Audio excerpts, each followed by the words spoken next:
Selanjutnya, Zoom link conference meeting kita akan diinformasikan melalui WhatsApp group.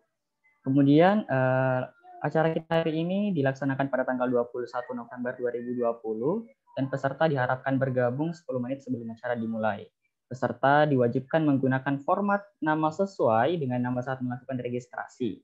Seluruh peserta dibebaskan untuk menyalakan kamera dan diwajibkan untuk mematikan mikrofonnya selama berlangsungnya materi, kecuali telah mendapat izin dari pihak panitia. Dan selanjutnya, pada sesi Q&A, peserta dapat menggunakan fitur raise hand atau bertanya melalui kolom chat dengan format nama asal pertanyaan. Peserta dapat bertanya secara langsung setelah dipersilahkan moderator atau pihak panitia untuk menghidupkan mikrofon dan menyampaikan pertanyaan. Selanjutnya, yang terakhir ialah sertifikat akan diberikan kepada peserta dengan syarat pengisian absensi di akhir acara melalui link yang akan dibagikan pada kolom chat. Baik, langsung saja yang terhormat Presiden HMJ Pusat, Kak Dery Mahendra, periode 2020-2021, yang saya cintai dan saya banggakan seluruh peserta yang telah menyempatkan waktunya, serta pemateri kita yang ingin berbagi materi kita pada hari ini. Soft skill course kita akan membahas tentang kunci sukses wawancara dan public speaking dalam persiapan memasuki dunia kerja. Tentu kita akan membahas lebih jauh tentang pengembangan soft skill wawancara dan public speaking, serta apa saja yang kita butuhkan untuk bersaing di dunia kerja nanti. Nah, sebelum memasuki materi ini, saya persilakan terlebih dahulu untuk Ketua Panitia Fauzi Husni Aprilia untuk menyampaikan sambutannya. Dengan ini, disilahkan. Terima kasih untuk waktunya dari Mas Hasnan. Sebelumnya, Assalamualaikum warahmatullahi wabarakatuh. Yang terhormat Mas Dery Mahendra selaku Presiden HMGI Pusat, kemudian Mas Arief Mulizar selaku pembicara pada pagi hari ini, dan juga teman-teman juga yang saya banggakan. Pertama-tama marilah kita panjatkan puji dan syukur atas kehadirat Allah Subhanahu wa taala yang telah melimpahkan rahmat serta hidayah kepada kita semua, sehingga pada pagi hari ini kita dapat berkumpul di Zoom ini untuk melakukan sebuah soft skill course yang berjudul kunci sukses wawancara dan public speaking dalam persiapan memasuki dunia kerja tanpa kurang suatu apapun.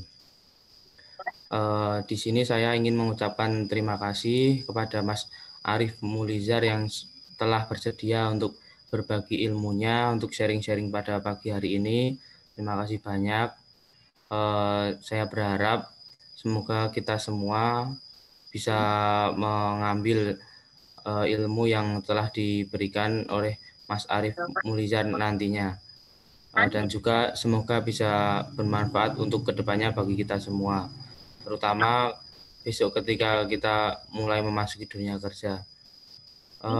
Mungkin itu saja sambutan dari saya.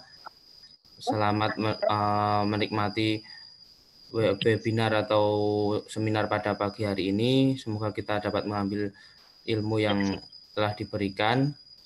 Kurang lebihnya saya mohon maaf. Wassalamualaikum warahmatullahi wabarakatuh. Saya ucapkan terima kasih kepada Ketua Panitia Saudara Fauzi Husni Aprilia. Melangkah ke acara selanjutnya, sambutan dari Presiden Himpunan Mahasiswa Geofisika Indonesia Pusat periode 2020-2021 sekaligus membuka acara kita pada hari ini. Dengan ini dipersilahkan.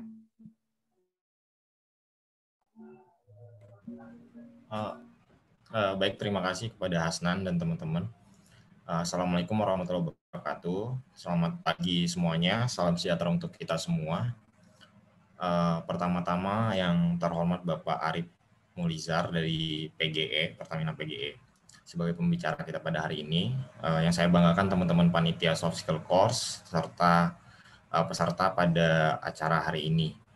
Pertama-tama puji syukur kepada Tuhan Yang Maha Esa karena pada hari ini kita bisa di weekend bisa belajar bareng tentang kunci sukses wawancara dan public speaking, terutama untuk persiapan dunia kerja. Besar harapannya di proker ini atau program kerja ini dan acara ini, kami dari teman-teman HMGI berharap ke depannya teman-teman yang baik yang sudah fresh graduate yang masih jadi mahasiswa, baik tingkat 1, 2, dan 3, itu bisa menjadi gambaran bagaimana proses wawancara, bagaimana public speaking yang bagus, terutama untuk persiapan memasuki dunia kerja nantinya. Mungkin ini aja dari saya. Saya mohon maaf juga untuk teman-teman peserta jika ada kesalahan kata atau fasilitas yang diberikan oleh panitia. Saya mewakili teman-teman HMGI, baik pusat maupun wilayah. Semoga teman-teman peserta bisa mendapatkan ilmu yang bermanfaat pada hari ini, yaitu hari Sabtu di weekend ini. Dengan mengucapkan salam Kencana Nusantara, berintegrasi bersinergi, acara ini saya resmi dibuka. Terima kasih, saya kembalikan ke Hasnan. Oke, terima kasih Kak. Selanjutnya ke acara inti kita, yaitu materi tentang bagaimana public speaking dan wawancara itu akan dikelola. Tapi sebelumnya saya ingin mengingatkan teman-teman lagi untuk mengajak temannya untuk memasuki webinar soft skill kita pada hari ini. Sebelum memasuki acara inti, saya akan membaca terlebih dahulu CV dari pemateri kita, yang merupakan pria kelahiran Bukit Tinggi 23 Mei tahun 1991, yang juga merupakan lulusan S1 dan S2-nya di Universitas Pajajaran, jurusan Ilmu Komunikasi dan Media. Beliau dapat dihubungi arif.mulizar@pertamina.com, yang ternyata pengalaman kerja beliau cukup banyak sekali, bahkan pernah menjadi trainer dan Jabar Training Consulting di Jawa Barat dan Sumatera Barat. Kemudian saat ini menjadi Supervisor External Relation di PT Pertamina Geothermal Energy pada tahun 2016 lalu hingga sekarang. Tanpa berlama-lama lagi, saya persilakan Mas Arif Mulizar, SIKOM MIKOM, untuk membawakan materinya. Ya, terima kasih Hasnan. Hasnan monitor mikrofon ya. Jadi kalau misalnya saya tanya materi saya kelihatan atau tidak, atau suara saya tidak terdengar, Hasnan langsung komen. Jadi mikrofonnya nggak usah di-mute. Oke, Anan ya. Ya, Mas. Ya. Bisa lihat materi saya, Nan? Sudah kelihatan kok, Mas. Udah ya? Oke. Bismillahirrahmanirrahim. Assalamualaikum warahmatullahi wabarakatuh. Selamat siang adik-adikku. Aku bilang adik ya, karena kita beda berapa tahun ya. Saya 91, mungkin kalian ada yang 97, 98. Seperti yang telah disampaikan tadi, saya perkenalan ulang, nama saya Arif Mulizar, bisa dipanggil Arif, Bang Arif, Pak Arif, Uda Arif, karena saya orang Minang. Bukit Tinggi 23 Mei 91. Sekarang saya jadi budak korporasi di Pertamina dan lagi diperbantukan di Pertamina Geothermal Energy. Jadi kalau teman-teman yang di geofisika udah paham lah pasti ya, Pertamina Geothermal Energy itu bergerak di bidang apa, yaitu energi baru terbarukan. Jadi Pertamina sadar betul bahwa industri oil and gas ini bakal mati suatu hari nanti, bisa jadi kehilangan resource atau mungkin kita akan terlalu mahal untuk membeli resource dari luar. Makanya kita berusaha untuk mengembangkan panas bumi yang merupakan salah satu energi paling potensial di Indonesia. Jadi saya dapat tema untuk saya bagikan hari ini tuh terkait dengan wawancara dan public speaking. Tapi saya gabung aja jadi wawancara kerja ya, karena dalam public speaking yang kalian butuhkan tuh untuk melibas wawancara kerja. Jadi saya kasih topiknya melibas wawancara kerja, karena semua orang dari kita berkemungkinan besar akan melewati yang namanya interview kerja. Oke, saya mulai dari salah satu hadis yang paling saya gemari di antara seluruh hadis yang ada, yaitu sebaik-baik manusia adalah yang paling bermanfaat bagi manusia lain. Jadi hari ini yang saya sampaikan itu adalah hal yang sebagai implementasi dari bagaimana saya harus menjadi orang yang bermanfaat bagi orang lain. Makanya saya senang kalau ada yang mengundang saya jadi pemateri. Saya nggak akan bahas masalah apa yang akan saya dapatkan ketika saya jadi pemateri, tapi apa yang bisa saya berikan. Jadi semoga manfaat apa yang saya berikan. Jadi saya nggak akan lama-lama, mungkin atau materi nanti kita akan banyak tanya jawab aja. Oh ya, ini tempat kerja saya sekarang. Saya lagi diperbantukan di area Ulu Belu Lampung. Kalian bisa Google bagaimana keadaan di sana dan apa yang kami kerjakan. Sekarang saya mau mulai dari slide pertama. Interview kerja. Kenapa interview kerja ini harus ada? Interview kerja itu penting dan kenapa perlu? Karena interview kerja itu adalah cara dari sebuah perusahaan untuk mengetahui apa yang tidak tertulis di CV kalian, apa yang tidak tertera di ijazah, apa yang tidak termaktub di dalam nilai kalian. Jadi interview kerja itu akan dilakukan untuk mengetahui hal-hal beyond itu. Cara kalian berpikir, cara kalian bekerja, cara kalian menghadapi masalah, cara kalian ketika dalam keadaan bekerja dengan orang banyak. Jadi interview kerja itu yaitu bagaimana agar perusahaan mengetahui apa yang ada di balik diri kalian yang tidak tertulis di CV dan tidak terlampir di draft nilai dan ijazah kalian. Nah, lalu apa yang harus kita persiapkan untuk ini semua? Jadi terima kasih. Salah satu yang harus kalian persiapkan ya ikut training kayak gini gitu. Bersyukur sekali kalian mungkin di zaman sekarang di mana bukan bersyukur karena pandemi ya, tapi karena pandemi salah satunya kesempatan kalian untuk ketemu, kesempatan teman-teman untuk ketemu dengan orang yang bisa berbagi itu jadi lebih banyak. Mungkin zaman saya pas kuliah dulu sangat jarang saya harus bisa ikut webinar 3 kali dalam satu hari. Tapi sejak pandemi kalian bisa ikut 5 webinar sehari. Jadi makanya apa yang harus dipersiapkan? Saya langsung ke poinnya. Umum, nanti kita akan bicara tentang public speaking ya. Tapi yang paling penting itu kalian tahu dulu wawancara kerja itu seperti apa. Karena alur atau inti dari semua ini adalah bagaimana kalian setelah lulus dari kuliah, kalian itu bisa menjadi sosok yang punya added value, bukan mahasiswa biasa-biasa aja, bukan mahasiswa kaleng-kaleng lah kalau bahasa gaulnya gitu. Jadi mahasiswa yang ada nilainya, yang ketika perusahaan lihat kalian, perusahaan itu yang langsung bilang, ini orang cocok banget kerja di tempat gua, gitu. Nah, yang paling pertama yang harus kalian persiapkan yaitu tahu tentang perusahaannya dulu. Kalian harus tahu tentang perusahaannya. Gimana cara tahunya? Ya cari tahu, baca, Google, kalau perlu teman-teman udah punya aplikasi kan sosial media namanya LinkedIn. Nah, di situ di LinkedIn teman-teman sudah bisa tuh cari tahu siapa yang kerja di sana, gimana profil orangnya. Kalau perlu chat. Bang, saya mau kerja di PGE. PGE itu gimana, Bang? Apa statusnya? Terus Sukovindo gimana? PLN itu gimana? Chevron itu seperti apa? Jadi tahu dulu. Terus ketika kalian sudah tahu apa yang harus kalian jawab ketika ditanya, jadi kenapa kamu ingin bekerja di sini? Nah itu kalian udah tahu, karena saya melihat Pak perusahaan Bapak memiliki karyawan yang cukup banyak dan saya lihat mereka semua dalam memiliki kapasitas yang baik. Nah, banyak kalian bisa ketika kalian tahu apa perusahaan yang dilamar. Jangan sampai kalian melamar sebuah pekerjaan, pas ditanya, jadi menurut kamu bagaimana perusahaan kami ini? Wah, saya belum tahu, Pak. Makanya saya mau masuk sini, Pak. Karena saya mau tahu perusahaan Bapak. Itu kalian akan gagal di sana. Jadi yang paling pertama kalian harus siapkan itu tahu dulu perusahaan yang dilamar ini perusahaan apa, jenisnya apa, industrinya apa, produknya seperti apa. Jangan sampai kalian melamar nanti perusahaan Indomilk misalnya ya. Terus teman-teman, kamu di rumah susunya apa? Terus kalian bilang, saya susunya Milo, Kak. Nggak pas. Jadi yang harus kalian lakukan adalah tahu dulu perusahaan yang dilamar. Oke?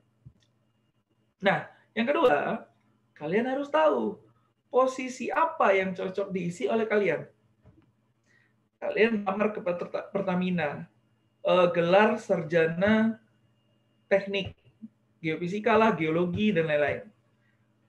Terus ditanya, kamu posisi apa yang kamu inginkan? Saya mau jadi legal counsel-nya, Pak. Nggak cocok. Karena kalian nggak tahu apa posisi yang diisi. Atau apa aja lah Pak, yang penting saya bisa kerja Pak. Nggak bisa juga seperti itu. Berarti keinginan untuk mengetahui perusahaan ini dan apa yang akan kalian kerjakan nanti. Jadi yang paling pertama tuh tahu dulu perusahaannya apa, terus tahu posisi yang cocok di sini posisi apa. Saya geofisika, saya harus ngapain nih? Geofisika berarti saya akan mengisi jabatan Pak sebagai geofisicist di perusahaan Bapak. Dari sini nanti akan lanjut ke pertanyaannya, apa klasifikasi kamu, apa kemampuan kamu? Oh, saya paham seismik, Pak. saya paham benar tentang batuan, saya tahu tentang alat-alat fisika, Pak, saya paham instrumen, dan lain-lain. Jadi, itu yang menunjukkan nanti kalian pantas mengisi posisi ini. Jadi, jangan sampai kalian nggak tahu. Saya sebagai geofisika, saya sebagai anak geologi, saya sebagai anak matematika, ini di perusahaan ini nanti jadi apa ya? Oh, nggak ke sana arahnya. Jadi, kalian tuh kalau bisa dari awal tuh udah tahu posisi yang cocok diisi. Ketika kalian sudah tahu posisi yang cocok diisi, kalian bisa jual diri di sana. Maksudnya jual diri, kalau saya, Pak, nanti di posisi itu, saya akan bikin gini, Pak. Saya akan gini, saya akan gini. Ketika saya sebagai ini, Pak, saya akan bisa bikin ini, bikin ini, bikin ini. Jadi perusahaan akan jadi lebih baik, Pak, kalau bisa saya yang mengisi posisi itu. Jadi itu cara jualnya. Jadi tahu dulu perusahaannya, tahu posisi yang cocok untuk kalian isi. Nah ini, tahu hubungan antara siapa kita dan posisi apa yang akan kita isi. Jangan sampai tidak match di sana. Kalian lulusan sarjana hukum mau jadi geologis. Nggak pas, nggak masuk jadinya. Jadinya nggak sesuai nanti dengan yang diinginkan oleh perusahaan. Jadi pastikan kalian tahu hubungannya. Siapa kalian itu? Sudah tahu kalian? Jelas ya sampai sini, Hasnan? Jelas ya? Saya cek Hasnan aja, karena Hasnan yang ini saya, moderatornya. Oke ya? Jelas. Nah, boleh kasih like, jempol boleh. Jadi paham sampai sini. Jadi ada 3 hal dulu yang kalian harus pahami. Tahu perusahaannya apa, tahu posisi kalian apa, tahu hubungannya antara posisi dan diri kalian. Nah, bagaimana agar kalian menjadi orang yang ketika dilihat oleh HRD, itu kesannya berbeda dan menarik. Yang pertama, kalian harus unik. Maksudnya unik ini adalah bukan secara ini ya, unik, bukan secara penampilan kalian. Misalnya, kalian harus tahu dulu tuh, diri kalian ini siapa, apa kemampuannya. Unik itu beda dari yang lain. Misalnya ketika orang lain tidak memiliki kemampuan itu, kalian punya. Misal kalian seorang, saya contohnya geofisika ya, karena teman-teman ini kebanyakan dari geofisika, walaupun saya tahu ya, mungkin ada beberapa orang di sini yang bukan sarjana geofisika atau lulusan kuliah geofisika, tapi ini bisa untuk yang lain, karena contohnya saya kasih geofisika. Kalian itu unik, kalian geofisika, tapi Pak, saya paham software, Pak. Saya sangat paham software, saya paham SAP. Terus, atau misalnya kalian, saya lulusan geofisika, Pak, tapi saya jago copywriting. Nah, itu unik. Unik itu kalian punya kemampuan tambahan dibanding kemampuan yang basic yang kalian harus punya sebagai seorang sarjana geofisika misalnya. Yang kedua, spesialis. Maksud spesialis, di bidang kalian, kalian punya satu hal yang bisa kalian jual sebagai nilai lebih sebagai seorang sarjana geofisika. Saya geofisika, Pak. Saya sangat paham seismik misalnya. Karena saya tahunya seismik ya, karena teman-teman geofisika di sini sangat sering datang ke lokasi untuk uji seismik katanya. Atau saya sangat paham tentang ini, Pak, oil and gas, tentang pengeboran. Jadi itu yang membuat kalian menjadi spesialis. Mungkin banyak, ada ribuan lulusan geofisika nanti yang akan melamar di sebuah pekerjaan, di Chevron, Total, Shell, Pertamina, dan lain-lain. Tapi kalian menjadi seorang yang spesialis, itu akan menjadi nilai lebih. Orang akan ingat, wah benar juga. Tapi bukan berarti kalian menutup diri untuk ilmu yang lain. Tapi bilang aja bahwa yang paling saya suka dan paling saya gemari dan insya Allah saya paham benar, Pak, itu tentang ini. Itu yang membuat kalian akan bernilai lebih. Sampai sini nangkep ya, unik dan spesialis. Tahu dulu gimana apa yang harus kalian persiapkan, tahu dulu perusahaannya, tahu posisi yang kalian lamar atau ingin kalian isi, tahu hubungan antara apa posisi yang kalian inginkan dengan siapa kalian. Oke ya. Sekarang apa yang harus dilakukan nih? Tadi kan apa yang harus dipersiapkan. Sekarang apa yang harus dilakukan? Ini paling urgent. respect to time ini paling penting di perusahaan apapun. Kecuali kalian kerja di perusahaan yang katanya milenial, yang kita mah kerja nggak pakai waktu, ya itu terserah. Tapi kalau untuk interview kerja, pastikan 3 kata ini: datang tepat waktu. Ini salah satu kelebihan saya ya.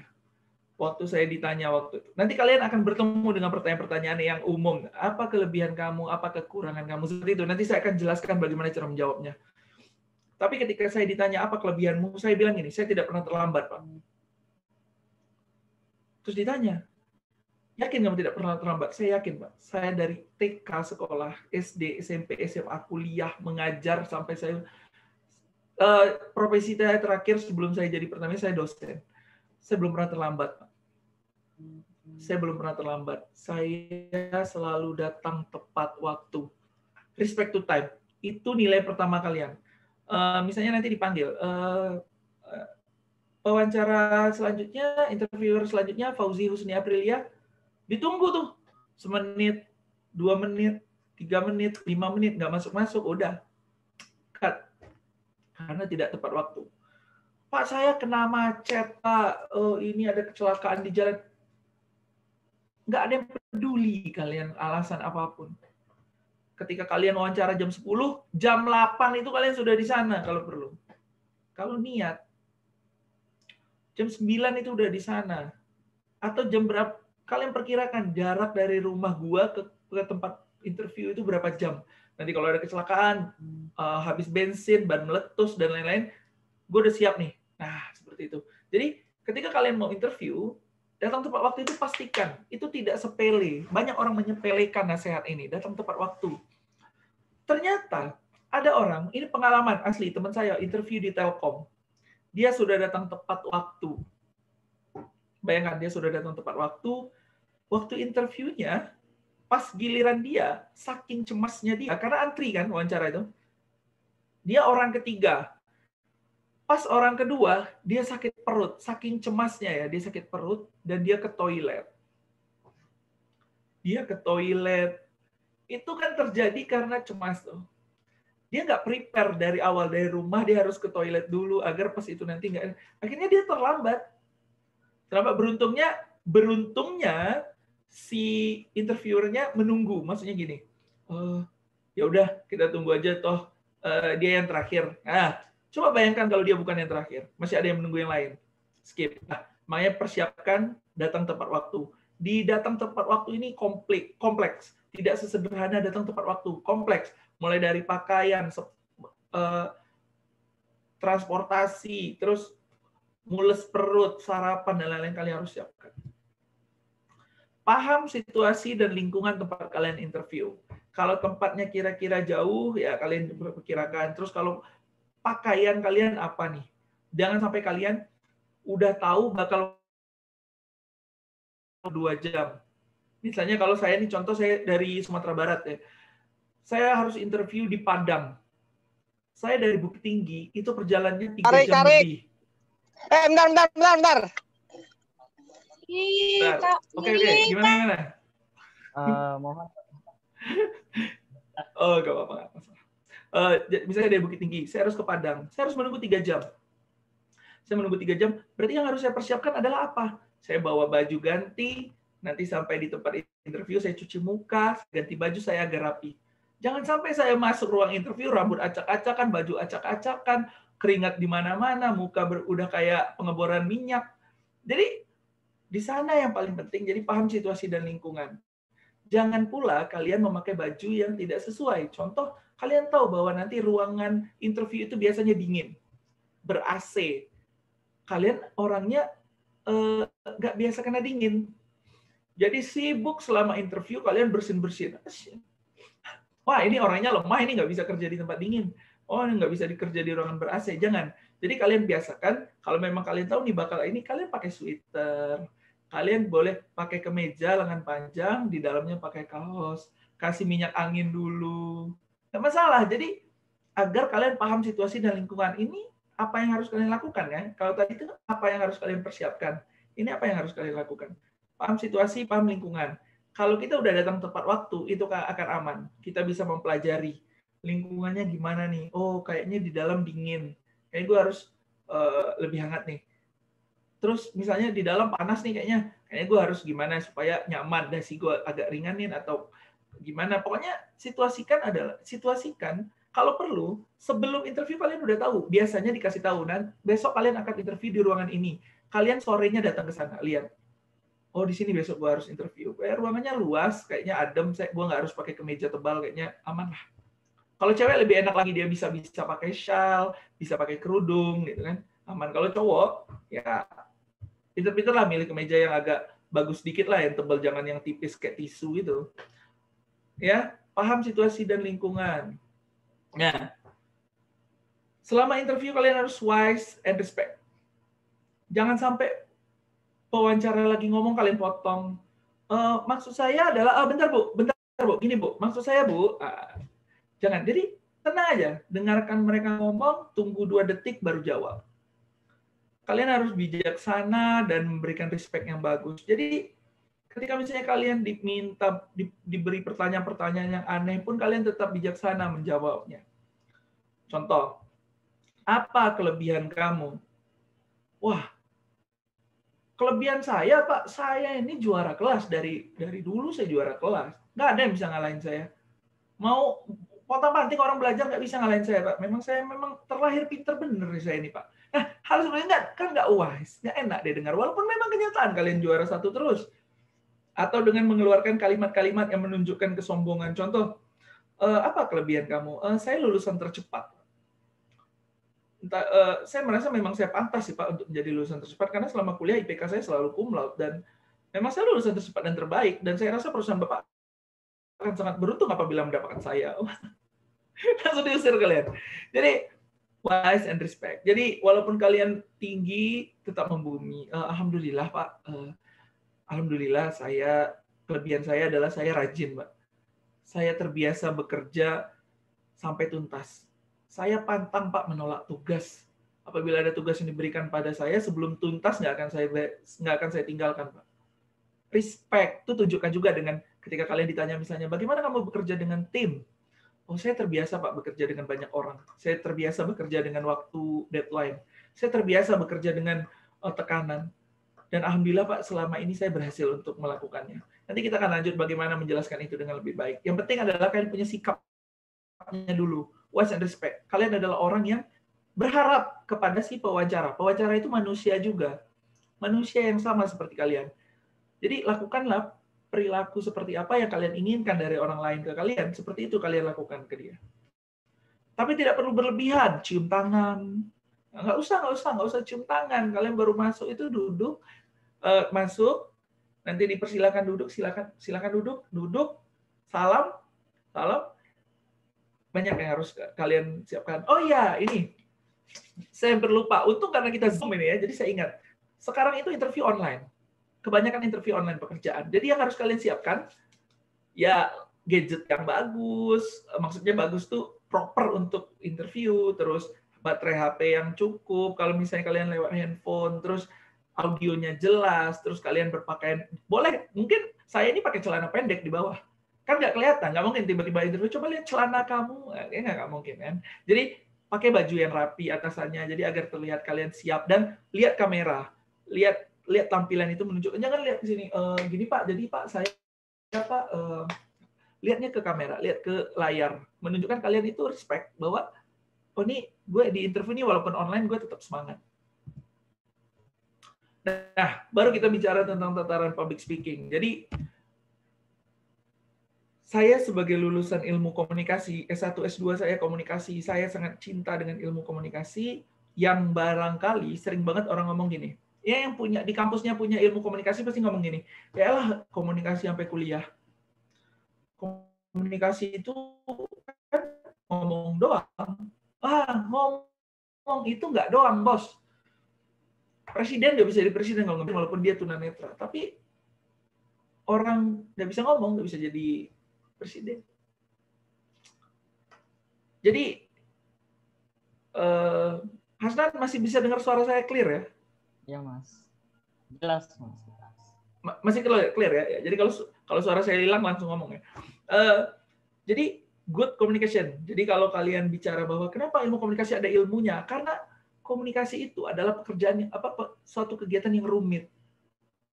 Tidak sesederhana ngomong kan doang. Makanya yang sering disalahin itu komunikasi. Wah, itu miskomunikasi. Wah, itu mah bisa dikomunikasikan. Seringkali kita mendengar kalimat-kalimat seperti itu. Ternyata komunikasi itu penting. Nah, yang harus kalian sebagai engineer nih, kebanyakan dari kalian kan engineer, scientist, kalian harus good communication. Kenapa? Karena communication itu adalah who says what in which channel to whom with what effect. Ketika seseorang berbicara tentang sesuatu lewat jalur tertentu kepada seseorang lain dengan efek tertentu. Wawancara itu kayak gitu. Kalau kalian tidak mampu mengkomunikasikan diri kalian siapa, mau sepintar dan sejago apapun kalian, kalau kalian tidak pintar, nggak bisa menjabarkan, tidak bisa menjelaskan, gagal. Makanya kalau mau jadi saintis atau engineer yang berkualitas, yang mudah diterima di pekerjaan di perusahaan manapun, good communication. Good communication is different dengan orang yang jago public speaking. Orang public speaking belum tentu jago komunikasinya. Dia cuman jago ngomong di depan banyak orang. Entah yang dia omongin apa, yang dia tukang obat itu jago komunikasi. Bapak-bapak, ibu-ibu, barang siapa yang dia ngomong banyak, belilah barang ini, pasti 3 hari sembuh.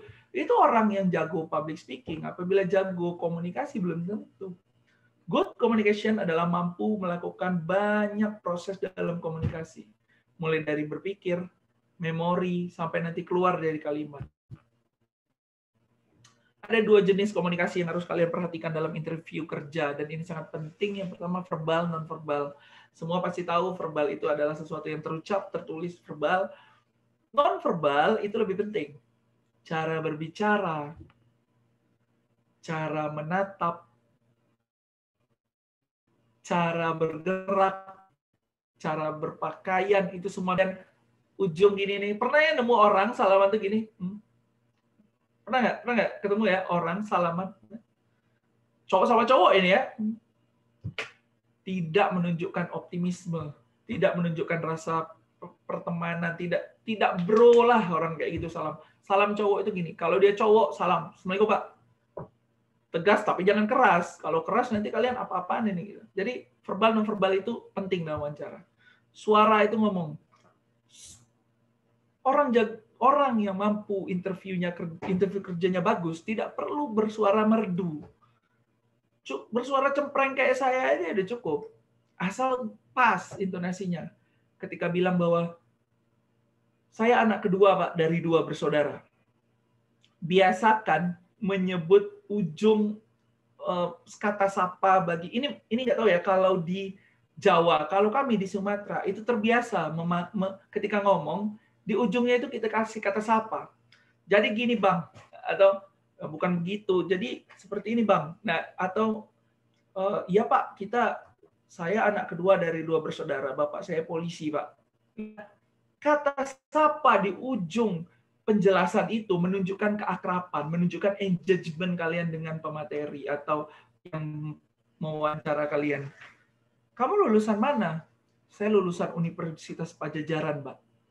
Atau dibanding saya lulusan Universitas Pajajaran. Itu seperti kalian akan melanjutkan kalimat kalian. Jadi ini trik dari saya aja. Jadi kalau kalian interview kerja nanti, lihat orangnya, tapi jangan sampai orang muda kalian panggil ibu. Kalau rasanya kalian layak memanggil dia Mbak, panggil Mbak, nggak apa-apa. Malah bisa jadi, wah, saya masih muda, gitu. Padahal sebenarnya dia udah tua, kalian panggil Mbak, dia senang, dikasih lolos kalian bisa jadi. Jadi, biasakan menjawab dengan murni. Jadi gini, interview kerja itu kayak kalian ngaca. Ngaca itu kalian tidak bisa mengubah muka kalian, tapi kalian bisa memoles. Pakai bedak, ya itu namanya interview kerja. Interview kerja itu kalian tidak membohongi diri. Kalau kalian bohong, gestur kalian akan kelihatan bohong. Jadi verbal non verbalnya perhatikan. Nah, nanti di interview kerja pewawancara akan fokus untuk mengetahui. Jadi gini, kenapa orang interview kerja? Karena dia ingin memastikan orang ini nanti kalau kerja di perusahaan gua, dia jadinya gimana? Cara untuk melihat masa depan adalah melihat pengalaman masa lalunya. Oke?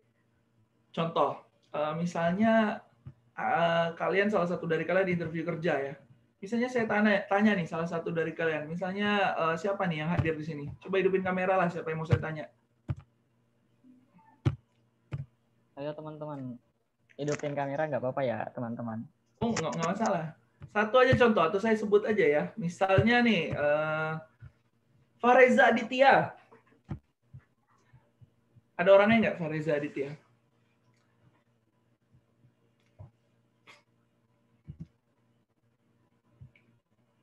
Pengalaman masa depan itu, pengalaman masa lalu akan menjadi cerminan masa depan. Misalnya nih, saya contohin Fareza Aditya ditanya, kamu bisa menjadi seorang pemimpin? Pernah nggak dalam kondisi kamu menjadi pimpinan? Oh, pernah. Saya pernah jadi pimpinan. Saya pernah jadi pemimpin organisasi. Kamu bisa bekerja dalam tekanan? Oh, bisa, Pak. Jawaban bisa, Pak, itu jawaban yang sangat aman. Bisa, Pak. Tapi ketika dilanjutkan, coba ceritakan, kalian akan bingung. Mulai ceritanya gimana? Atau, kamu pernah nggak dalam posisi harus memilih dua hal yang sama penting? Bagaimana cara kamu menentukan pilihannya saat itu? Bingung kalian mau jawab apa? Aduh, gimana ya? Di lidah ini ada, di otak ini ada, tapi nggak bisa dikeluarkan. Pengalaman pasti, kalian akan ditanya tentang pengalaman mengelola keuangan, pengalaman mengelola pertemanan, pengalaman mengelola organisasi, pengalaman mengelola waktu. Kalian akan bingung, nanti gimana nih gue ngejelasinnya? Banyak, Pak. Yang paling pertama adalah jujur. Intinya public speaking, retorika, komunikasi apapun jujur. Kalau jujur, kalian nggak akan terlihat kaku dan kalian akan lancar. Ya, misalnya nih, kita Hasnan Sutadi misalnya. Ketika dia ditanya, Hasnan coba kamu jelaskan siapa diri kamu, siapa orang tua kamu, siapa adikmu, siapa kakakmu, apa hobimu, dia akan enak menjabarkan. Karena memang dia jujur dengan penjelasan. Siapapun di ruangan ini ya, siapapun yang di Zoom meeting ini, ketika kalian coba tanya diri kalian, ketika kalian ditanyakan sesuatu yang membuat kalian harus berbohong, kalian akan gelagapan. Kalian akan patah-patah ngomongnya. Kalian akan ragu, terlihat dari mata ke kiri, ke kanan. Intinya jujur. Bagaimana caranya? Nih, saya kasih rumusnya. Apapun itu, pertanyaan dari seorang interviewer terkait dengan pengalaman atau cerita, ceritakan dengan 4 tahap. Yang pertama, situasinya apa? Jadi kalau kalian mau cerita, bagaimana, pernahkah kamu memimpin sebuah organisasi?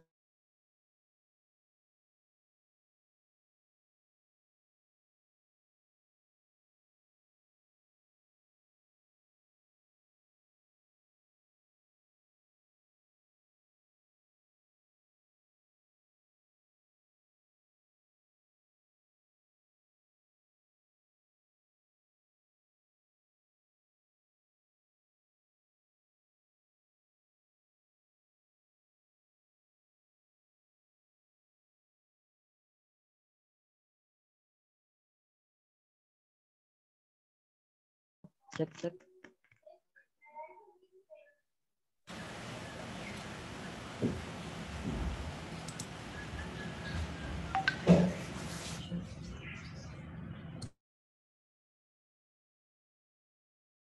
Kita tunggu sebentar.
Cek. Halo? Putus ya tadi, sorry. Ya. Karena di sini lagi memang perbaikan jaringan ya, karena kita di tengah hutan, jadi memang makanya saya waspada banget nih, jangan sampai kalau saya putus langsung diingetin sama panitia nih, Febel. Ya, tadi saya batas mana ya? Ada yang masih ingat? Yang start tadi Mas, yang konsep Ya. situation task. Oke, kita share lagi ya. Bentar.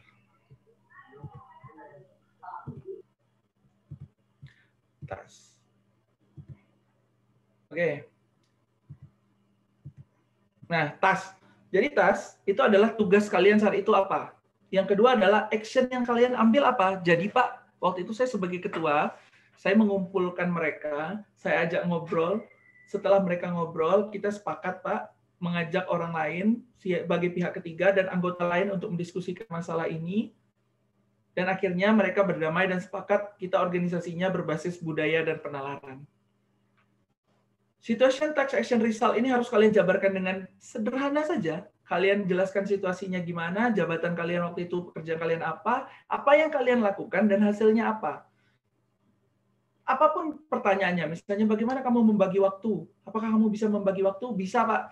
Dulu saya pernah, Pak, antara kuliah dengan sambil bekerja, karena uang kuliah saya tidak cukup, Pak. Makanya saya waktu itu, Pak, mengambil cara, Pak, saya ada orang jualan donat di dekat kosan saya beli dengan harga 1.000, Pak, nanti saya jual di kampus harga 2.000. Alhamdulillah cukup, Pak, untuk menghidupi saya sampai saya akhirnya sekarang tamat kuliah. Itu result. Jadi situation, text, action, result, kalian jelaskan secara singkat, itu akan melengkapi jawaban untuk setiap pertanyaan terkait. Ceritakan bagaimana, pernahkah kalian bisa jabarkan dengan 4 ini. Rumus ini bisa dipakai di mana aja, ini berlaku internasional. Mulai hari ini, biasakan kalian untuk volunteer work, mengajar di SD, membantu membersihkan sampah, ikut komunitas, dan lain-lain. Itu biasakan dari sekarang, itu akan memperkaya kalian saat kalian interview nanti. Course, everything. Mau English course, Japanese course, kalian mau belajar bahasa Mandarin, kalian mau belajar hipnotis, kalian mau belajar apapun lah course, yang penting kalian punya sesuatu yang bisa ditambahkan untuk nilai tambah kalian. Yang ketiga, entrepreneur, kalian mulai bisa belajar jualan, buka bisnis kecil-kecilan, itu untuk nanti dikerjakan. Apakah kalian pernah merasakan putus asa atau apa kegagalan terbesarmu? Kalian cerita, saya pernah Pak punya niat, Pak punya usaha jualan sayur hidroponik, tapi ternyata gagal, Pak. Itu cukup mengecewakan saya waktu itu, Pak, tapi nggak apa-apa, Pak, insya Allah. Jadi result pun gagal, nggak masalah. Yang penting kalian bisa ceritakan. Karena kita tes interview kerja, bukan tes pengalaman, bukan. Kita tes interview kerja buat ke depan. Jadi try to 3 hal ini, kalian bisa lengkapin ini, kalian udah aman. Banyak yang bisa kalian ceritakan. Materi singkat dari saya, pasti kalau masih ada yang mau ditanyakan, mau lebih dalam lagi, saya lebih suka tanya jawab. Karena pertanyaan dari kalian pasti beragam dan unik-unik. Jadi saya cukupkan, kalau masih ada yang kurang nanti kalian bisa hubungi saya, itu nomor kontak saya, itu tempat kerja saya, itu Instagram saya, itu email saya. Terima kasih. Assalamualaikum warahmatullahi wabarakatuh. Saya kembalikan ke MC Hasnan Sutadi. Sorry tadi sempat putus koneksinya beberapa menit. Assalamualaikum warahmatullahi wabarakatuh. Waalaikumsalam warahmatullahi wabarakatuh. Iya, itulah tadi materi singkat kita tentang bagaimana sih wawancara dan public speaking yang harus kita kelola. Barangkali ada teman-teman yang mau bertanya, Sabi sih silakan gunakan pakai fitur raise hand atau pakai chat box bisa juga dengan menggunakan kita udah punya satu nih Mas. Wah, langsung banyak ya. Aku bacain ya Mas. Ya boleh. Assalamualaikum Bang Arif, saya Atika dari Ilmu Komunikasi UNAN mau bertanya Bang. Dalam interview ada pertanyaan mengenai salari. Nah, dari pengalaman saya negosiasi gaji itu mengalami kendala Bang. Misalnya HRD menanyakan, kamu mau digaji berapa? Saya jawab range-nya itu tidak jauh dari UMR. Lalu HRD-nya nanya balik, berarti kamu nggak mau digaji di bawah range itu? Nah, di situ Bang, saya bingung untuk mengambil keputusan. Pencerahannya Bang, seharusnya gimana ya Bang? Terima kasih Bang Arif.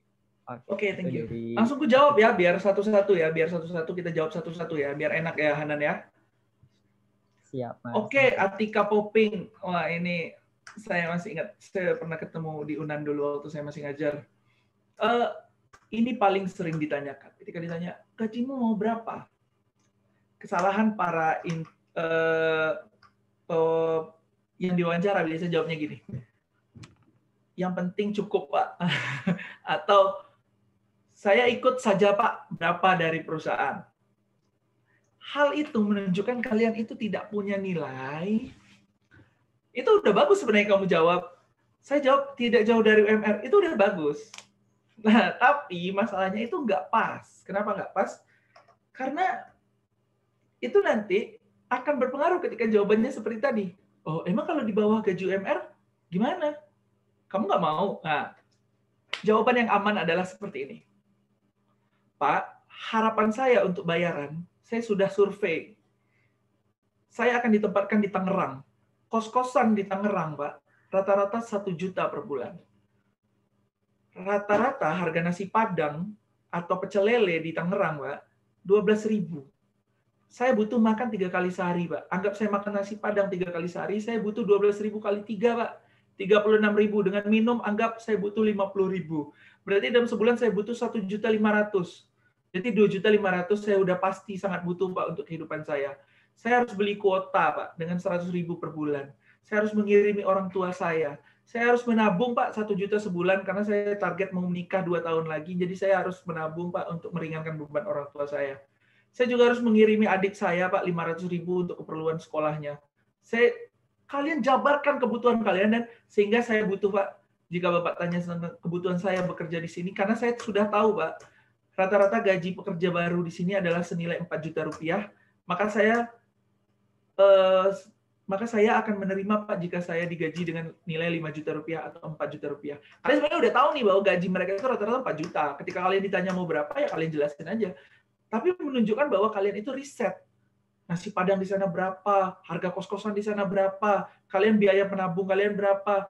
Kalian menjelaskan kalian menabung, itu menunjukkan kalian punya visi ke depan, punya nilai, punya value bahwa kalian akan menabung, investasi, dan lain-lain. Jadi, Atika, kalau ditanya, berapa gaji yang kamu inginkan, jangan jawab dekat-dekat UMR atau range UMR, jangan. Kalau kamu sudah tahu UMR-nya misalnya di sana 3 juta, kamu jawab 4 juta. Kalau ditanya kenapa 4 juta, yang pertama, Pak, karena gaji UMR di sini saya tahu 3 juta, Pak. Dan 3 juta itu saya butuh dengan keahlian saya, dengan kemampuan saya rasa bisa menambah nilai perusahaan ini, dan saya merasa layak digaji 4 juta rupiah. Karena kebutuhan saya yaitu bla bla bla bla bla bla bla bla bla bla bla bla bla. Jelaskan. Tapi secara singkat, jangan jelasin, saya mau beli skincare, Pak, karena skincare saya itu ini harganya segini, ini saya butuh lipstick saya butuh tas saya, Pak, harus yang baru. Nah, ke sana arahnya, tapi kebutuhan pokok kalian. Kebutuhan kalian yang menunjukkan kalian itu punya nilai lebih. Gitu kalau masalah gaji ya. Jadi jangan jawab terserah perusahaan atau saya, Pak, kalau bisa ya 20 juta. Kalau bisa nih, Pak, ya. Oh, jangan seperti itu. Jadi sesuaikan saja. Ketika kalian fresh grade, karena saya fresh grade, atau kalau kalian pernah bekerja sebelumnya, kalian bilang, jadi gini, Pak, dengan kemampuan saya, berbekal dengan pengalaman saya sebelumnya, di perusahaan sebelumnya, dengan nilai pendapatan saya segini, Pak, seperti yang telah saya tuliskan, biasanya perusahaan itu nanya, gaji kalian terakhir berapa?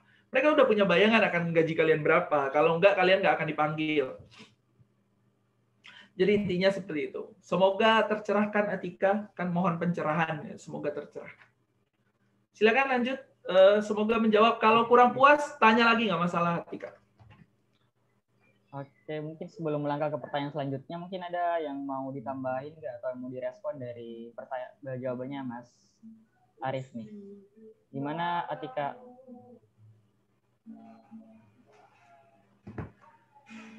Atika, kalau misalnya udah Bang, udah puas, udah dapat pencerahannya. Oke, siap. Iya. Langsung saja ke pertanyaan selanjutnya nih, Mas. Ada dari Yulianti dari Geofisika Universitas Hasanuddin. Saya mau bertanya, Mas, biasanya dalam proses presentasi kita merasa gugup. Nah, gimana cara mengatasi kegugupan tersebut dan gimana cara menumbuhkan rasa percaya diri dalam proses wawancara? Terima kasih Mas Adi. Oke, Makasih Yulianti.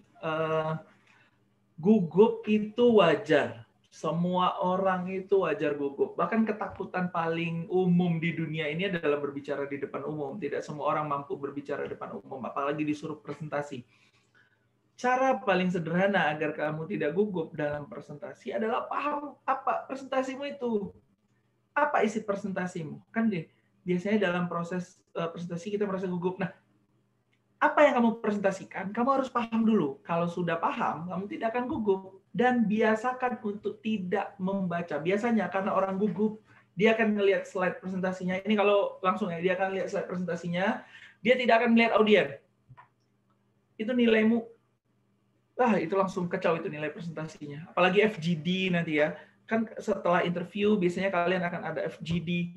Kalau kamu masih gugup itu wajar. Aku nggak bilang bahwa kamu harus hilangkan gugupmu. Enggak, gugup itu wajar. Orang yang menilai pun akan tahu bahwa ini orang gugup. Tapi dia bisa menghadapi gugupnya dengan cara, kamu pahami dulu, pelajari dulu apa yang mau kamu bahas. Yang kedua, kalau kamu mau melihat orang, jangan lihat matanya kalau kamu gugup. Lihat aja rambutnya. Lihat saja keningnya. Lihat hidungnya. Jadi jangan lihat matanya. Karena di wajah ini yang bisa bicara itu cuma mata.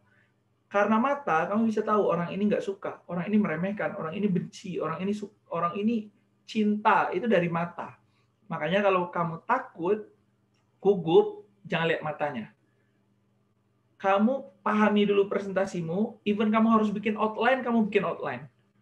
Jadi presentasi tidak perlu dibaca, kamu baca sepintas, kamu lihat lagi. Kamu baca sepintas, kamu lihat lagi. Itu menunjukkan kamu walaupun gugup, kamu berani. Kita nggak bilang bahwa orang harus hilangkan gugupnya. Enggak, gugup boleh, asal berani. Jadi Pak, saya hari ini akan menjelaskan tentang proyek yang akan kita kerjakan. Apabila saya diterima perusahaan ini, saya punya ini Pak. Jadi mungkin kalau Bapak nanti ini, kita mungkin ini, kalian bolak-balik nggak apa-apa. Tapi jangan lihat sana terus, apalagi lihat HP. Presentasi sana, kalian pegang HP. Mahasiswa zaman sekarang kayak gitu. Presentasi, HP-nya dilihat. Jadi PPT-nya itu ada di handphonenya. Jadi ya handphone aja. Orang biar aja yang lihat slide-nya. Itu yang nggak boleh. Semoga menjawab, Yulianti. Silakan lanjut pertanyaannya. Gimana Mbak Yulianti, mau ada ditanyain lagi nggak? Mbak Yulianti. Cek Mbak Yulianti gimana? Oke, udah clear. Pertanyaan selanjutnya nih Mas, dari Yodi Pradana, dari MPI DKI UIN IB Padang. Dalam wawancara bidang jurnalis, biasanya ditanya tentang pengalaman kerja. Nah, ketika kita tidak punya pengalaman di sana, namun cuma punya ilmunya, kira-kira gimana ya Bang? Oke, itu. Terima kasih Yodi. Yodi Pradana ini adik-adik saya dulu di Padang ya, ikut juga dia. Jadi gini, kalau ditanya tentang pengalaman, sementara kalian tidak punya pengalaman kerja, tapi punya skill-nya, yang harus kalian lakukan adalah menunjukkan portofolio kalian. Apa yang pernah dikerjakan? Apa yang pernah kalian tulis? Pak, jika Bapak berkenan, mungkin Bapak bisa mereview dulu tulisan saya. Jika Bapak berkenan, mungkin Bapak bisa melihat blog saya, Pak. Jika Bapak berkenan, mungkin bisa. Jadi, arahnya ke sana, Yodi. Jadi, mungkin, Pak, memang saya tidak pernah bekerja di media, Pak. Namun, Bapak bisa lihat tulisan-tulisan saya di media sosial saya, Pak. Ini, Pak. Nah, kemarin saya juga dapat ikut lomba ini, Pak. Makanya, biasakan ikut volunteerism, ikut kursus. Saya memang tidak punya pengalaman kerja, Pak, tapi saya udah dapat sertifikasi, Pak, terkait dengan copywriting di lembaga pelatihan ini. Jadi lengkap kalian. Mungkin nanti geofisika ini yang geologi atau statistik, matematika, mungkin kalian tidak punya pekerjaan. Mungkin sebelum melamar pekerjaan kalian ditanya, pengalaman kerjanya apa? Kalian bilang, saya memang tidak pernah bekerja, Pak, tapi saya ikut ini dan saya sudah bersertifikat K3. Saya sudah punya sertifikat neurolinguistik, saya sudah punya. Jadi hal-hal seperti itu yang membuat nilai tambah walaupun kalian belum pernah bekerja. Mau kalian fresh grade, tapi kalian sudah punya banyak bekal di kepala tentang apa yang akan kalian lakukan dalam pekerjaan itu. Seperti itu, Uda Yodi, semoga menjawab. Jadi portofolio kumpulkan, kalau perlu clipping, bawa nanti pas interview kerja, pas ditanya, wah saya cuma punya ini Pak. Kalau pengalaman kerja saya memang nggak ada Pak untuk di perusahaan media, tapi ini hasil-hasil karya saya. Bahkan saya ikut lomba pernah ini Pak, juara 1. Gitu aja dari saya, semoga menjawab. Gimana Mas Yodi? Masih ada yang mau ditanyain lagi nggak? Atau mau direspon mungkin?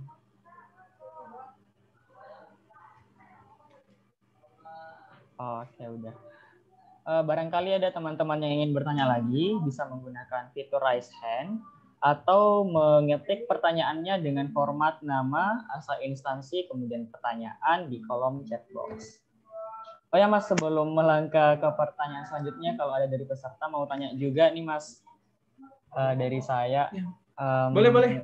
Saya punya teman nih Mas. Kita tahu udah latihan, dia udah prepare, bahkan di latihannya kami itu sudah bagus lah presentasinya. Tiba di hari hanya itu dia agak kesusahan Mas, justru malah nggak langsung ngeblank gitu. Ada tips dan triknya nggak Mas untuk ngatasinnya gitu? Sebenarnya tergantung presentasinya Mas Hasnan. Apakah memang tidak diperbolehkan membawa outline? Apakah boleh?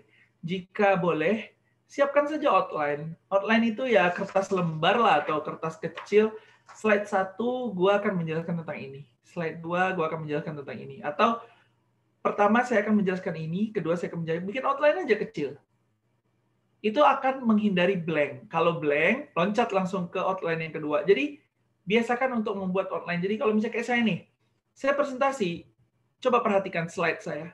Slide saya selalu sifatnya satu kalimat saja. Tapi saya ngomong bisa 1000 kata gitu kan. Jadi biasakan untuk punya outline. Jadi misalnya kayak gini. Saya cuma 1 kata, misalnya 2 kata, 3 kata aja. Nah, verbal non verbal, jujur. Dari jujur saya bisa ngomong banyak hal. Saya cuma ngomong verbal, good communication, cuman seperti itu. Jadi intinya adalah paham apa yang mau disampaikan, bikin outline-nya. Jadi apapun yang kalian mau presentasikan, apapun yang akan kalian jelaskan, kalau kalian punya konsep di kepala ini, key-nya udah cukup. Rumah itu bisa kebuka kalau ada kunci yang kecil. Nah, kunci kecil itu yang kalian harus siapkan. Apabila ngeblank, lihat kuncinya. Oh iya, gue harus jelasin ini. Jelasin. Gitu, Mas Hasnan. Jadi, gampangnya itu. Selain kalian harus siap untuk mempersiapkan materinya dan hafal ya. Gitu. Seperti itu, semoga Mas Hasnan terjawab. Terima kasih, Mas. Mau ngingetin juga kepada peserta, kalau link absensi sudah kami sebar di chat box. Bisa langsung diklik aja, kemudian diisi presensinya dan penilaiannya. Selain itu, ada pertanyaan selanjutnya nih Mas, dari Fahreza Aditya dulu. Oh ya, Fahreza Aditya mau mungkin open mic ya? Gimana Fahreza Aditya?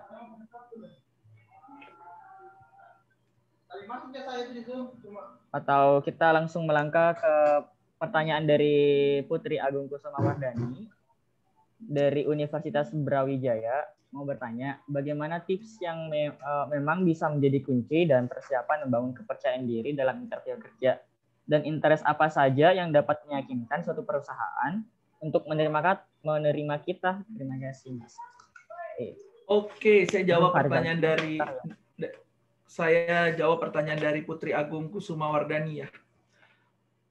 Untuk kunci dan persiapan membangun kepercayaan diri adalah percaya pada diri sendiri. Kan ini nih, percaya diri itu berarti kan percaya pada diri.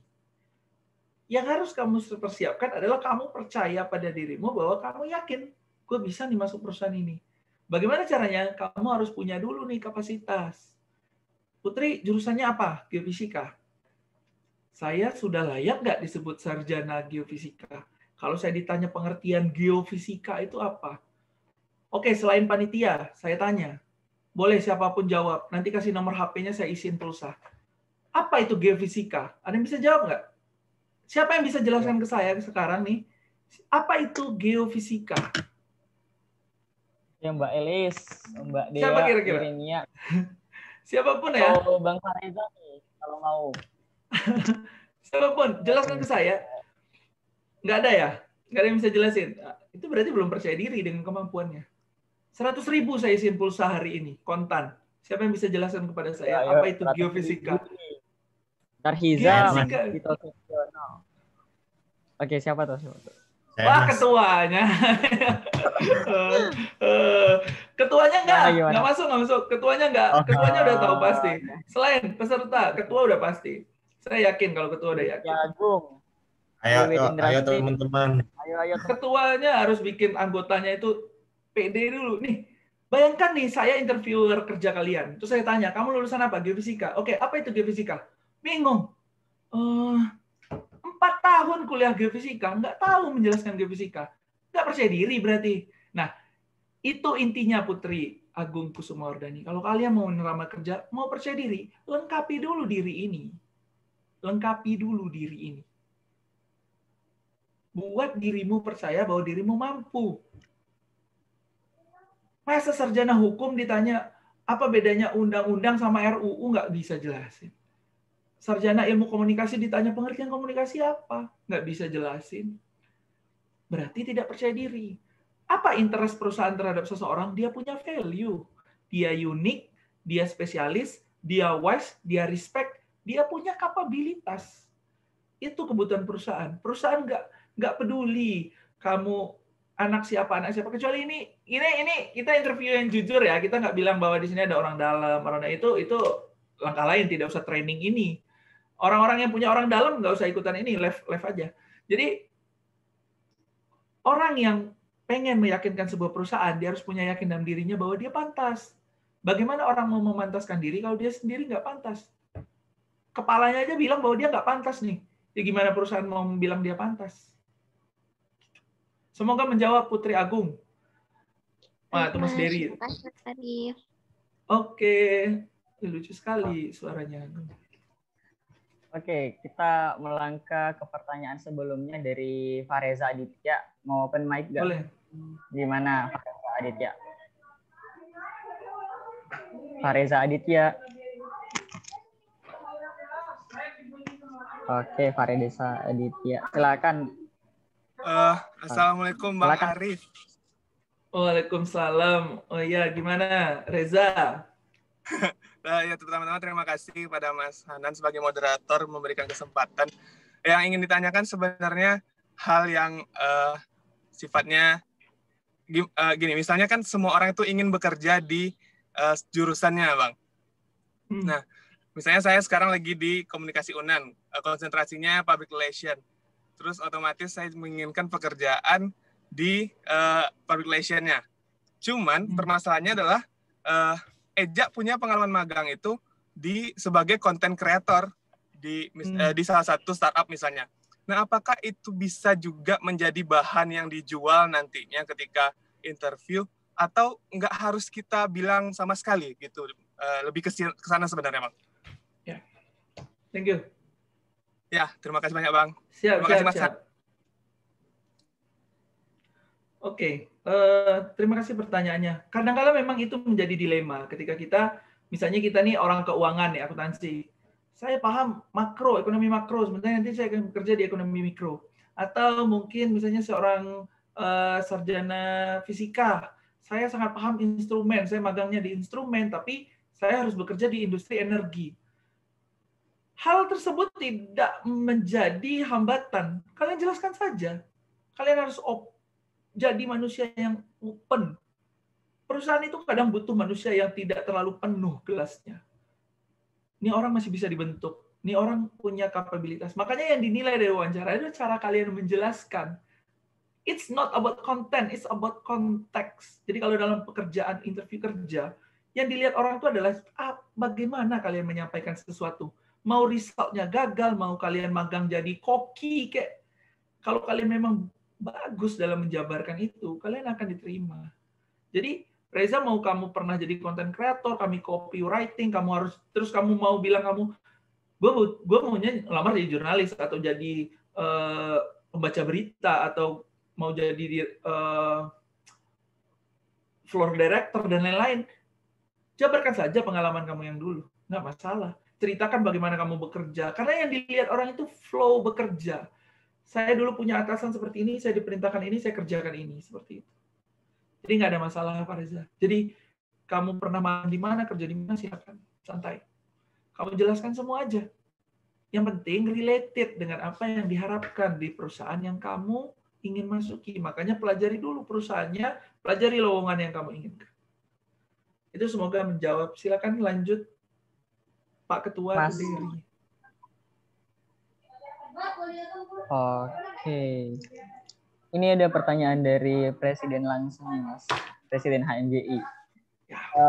Mau nanya tentang tips menjawab apa yang akan Anda, tentang pertanyaannya gini, apa yang akan Anda lakukan ketika menghadapi masalah besar dalam pekerjaan? Terus peran sosmed untuk portofolio itu penting nggak? Bagaimana optimalisasinya di industri 5.0 nanti? Itu. Thank you, Pak Presiden. Apa yang Anda lakukan ketika mengalami masalah besar dalam pekerjaan? Kamu jelaskan dengan contoh. Kalau tidak bisa dengan contoh, karena ini pertanyaannya sangat abstrak ya. Apa yang Anda lakukan menghadapi masalah besar? Kamu lihat dulu, saya akan mengukur besarnya seperti apa, Pak. Jawaban pertamanya itu. Saya akan mengukur, Pak, besarnya ini seperti apa. Apakah impact-nya ke kerugian perusahaan? Apakah impact-nya ke rekan kerja? Apakah impact-nya besar ke saya? Apakah impact-nya ke kemana? Masalah besar ini, masalah besarnya dari sisi apa? Contoh nih, tempat kerja saya mengoperasikan 220 megawatt pembangkit dari panas bumi. Apabila itu sedang beroperasi, ternyata salah satu alat itu membahayakan satu orang nyawa pekerja, itu operasi ditutup. Begitu masalah besar yang kami hadapi, di mana nyawa seseorang lebih penting dari nilai 220 megawatt. Seperti itulah intinya. Jadi, yang harus kalian menjawab ketika ditanya ini, masalah besar itu kamu klasifikasikan dulu. Masalah besar yang seperti apa? Merugikan kamu, merugikan karyawan lain, merugikan perusahaan, merugikan negara, merugikan bangsa Indonesia, merugikan apa? Merugikan umat manusia. Karena masalah besar ini adalah masalah yang sifatnya perspektif. Bedakan antara perspektif dan paradigma. Perspektif itu adalah sudut pandang, kalau paradigma itu cara pandang. Orang, ada yang bilang buang sampah sembarangan, buang plastik ke pantai, itu masalah besar. Ada yang bilang enggak. Ya enggak? Kalau semua orang beranggapan buang sampah sembarangan itu masalah besar, nggak ada orang buang sampah sembarangan. Nggak ada, bos. Nggak ada. Kalau orang menganggap COVID ini adalah, semuanya menganggap COVID ini bahaya, nggak ada orang yang kumpul-kumpul. Nggak ada orang yang, ini ya, sensitif kan. Jadi intinya seperti itulah. Jadi masalah besar kamu harus klasifikasikan, karena sifatnya sangat perspektif dan sangat subjektif dari masing-masing. Terus peran sosmed. Dari hari ini saya sampaikan, guys, rekan-rekan, teman-temanku, adik-adikku yang kusayangi, jaga medsosmu, postinganmu jaga. Buat yang punya pacar, nggak usah kamu share-share pacarmu di postingan itu, pegangan tangan, pelukan, liburan di Bali, minuman-minuman, sok-sok pakai tato, temporary, nggak usah. Medsosmu akan dilacak, Facebookmu akan dicari, Twittermu akan dilihat. Revolusi industri 4.0 belum beres, kita udah bicara tentang 5.0. Tapi 5.0 beruntung, kita akan mengembalikan fungsi kemanusiaan. Tapi fungsi kemanusiaan akan kembali lagi berkaitan dengan pengalaman diri. Makanya medsosnya dijaga. Postingannya dilihat. Kalau memang mau posting, ya story aja lah yang diposting. Jangan diposting di feed. Oke, kalau mau Twitter, kalau lagi kesel, nge-tweet boleh, 1 menit hapus. Tapi bisa di-screenshot.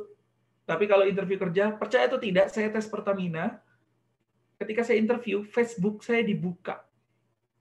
Bayangkan, saya bisa melihat dengan jelas, saya diinterview 3 orang, interviewer yang paling kiri itu lagi buka Facebook saya. Kenapa saya tahu? Saya lihat di kacamatanya. Kacamatanya mantul tuh, dia lagi buka foto-foto saya di Facebook. Jadi itu yang harus kalian jaga. Posting aja kebaikan-kebaikan kalian. Ria nggak apa-apa. Tapi jangan posting lagi sholat, lagi baca Quran kalian post. Tapi kalau memang suara bagus, nggak apa-apa. Soalnya ada orang posting suara baca Quran, tapi biasa aja suaranya gitu kan. Nggak pas rasanya. Jadi intinya adalah, medsos dijaga, optimalisasi di industri 5.0 saya rasa akan tetap berkaitan karena revolusi industri 5.0 ini akan mengembalikan fungsi kemanusiaan. Jadi kita tidak hanya terikat kepada mesin saja. Mungkin memang di Internet of Things di 4.0 seperti sekarang kita sudah mulai terbiasa dengan mesin GoFood. GoFood masih ada manusianya. Kita kan diantar, nggak mungkin tiba-tiba kita mesin GoFood terus dari HP keluar sendiri makanannya kan. Jadi sampai kapanpun manusia ini akan tetap dinilai dari sisi kepribadian. Jaga diri kalian, jaga medsos kalian. Sering-sering main LinkedIn yang belum punya aplikasinya saya suruh download. Biasakan kalian dari sekarang main LinkedIn. Itu di grup chat saya yang belum tahu aplikasinya. Jangan main WeChat, Tinder. Ya nggak apa-apa sih sesekali, cuman biasakanlah posting hal-hal positif di LinkedIn. Kalian akan belajar banyak di LinkedIn. Banyak orang-orang hebat, banyak orang-orang baru mau hebat. Itu dari saya Pak Presiden. Semoga menjawab. Silakan yang lain.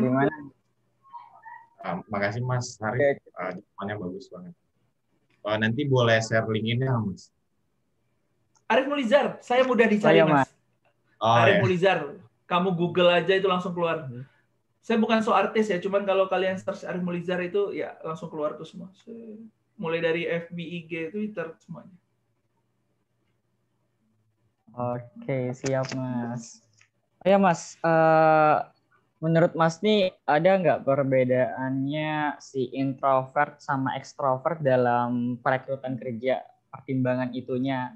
Sama menurut aku nih Mas, gimana sih kalau orang introvert, orang yang nggak biasa ngomong ke orang tuh bisa belajar cepat untuk persiapan wawancara gitu? Gini. Yang menilai orang introvert atau ekstrovert itu siapa? Itu pertama. Kadang orang sering menilai gue introvert, gue ekstrovert. Belum tentu.